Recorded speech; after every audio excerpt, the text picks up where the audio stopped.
រម្មណ៍ឆេះឆាយហើយខ្ញុំនឹងលើកយកនៅវិធីសាស្ត្រដ៏សំខាន់តែ5ក្នុងការឆ្លើយតបទៅស្ថានភាពជាមួយនឹងកំហឹងឬក៏អារម្មណ៍ឆេះឆាយនៅក្នុងពុទ្ធសាសនាព្រះអង្គបានបង្រៀនច្រើនមែនទែនអំពីរបៀប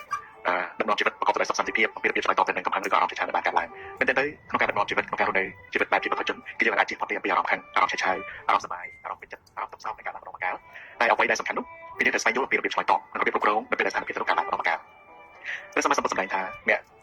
សម្រាប់សេចក្តីក្រោធបានទៅគេជាសុខព្រោះនៅពេលដែលកំហឹងការឡើងរំកាលគឺយើងអត់សុខទេគឺយើងមានអារម្មណ៍ថាក្តៅកោះកាយហាក់ដូចជាយើងកំពុងតែដុតនៅភ្លើងនៅខាងក្នុងខ្លួនរបស់យើងចឹងចឹងមុននឹងយល់អំពីវិធីសាស្ត្រក្នុងការឆ្លើយតបឬក៏វិធីសាស្ត្រគ្រប់គ្រងនៅកំហឹងសូមបងប្អូនស្វែងយល់អំពីផលប៉ះពាល់នៃកំហឹងបន្តិចនៅពេលដែលយើងយល់អំពីផលប៉ះពាល់នៃកំហឹងហើយយើងនឹងទៅស្វែងយល់អំពីវិធីសាស្ត្រដ៏សំខាន់ទាំង5ក្នុងការគ្រប់គ្រងកំហឹងឬក៏គ្រប់គ្រងអារម្មណ៍ឆេះឆាយដែលការឡើងរំកាល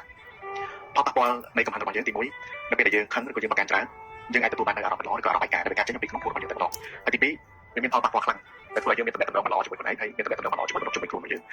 អាចខ្វះការជាមួយលើកទឹកចិត្តក្នុងការបំពេញកិច្ចការផ្សេងៗពីព្រោះធម្មតានៅពេលដែលយើងខឹងនៅពេលដែលយើងបង្កើនឬក៏ឆេះឆាយអត់មានអ្នកគេហ៊ានមកក្បែរយើងទេអត់មានអ្នកគេហ៊ានក្បែរយើងទេតែអ្វីដែលសំខាន់ទៀតនោះគឺអារម្មណ៍នៃការបដោតរបស់យើងនឹងអាចចុះខ្សោយបន្តិចម្ដងដោយសារតែយើងបានខ្ជិះខ្ជាយថាបុគ្គលរបស់យើងទៅជាមួយកំហឹងហើយជាពិសេសទៀតវាប៉ះពាល់ទៅដល់សុខភាពផ្លូវចិត្តនិងផ្លូវកាយរបស់យើងធ្វើឲ្យយើងគេញ៉ាំលោកស្រួលធ្វើឲ្យយើងញ៉ាំអត់សូវបានពីព្រោះនៅពេលដែលយើងខឹងរំកាល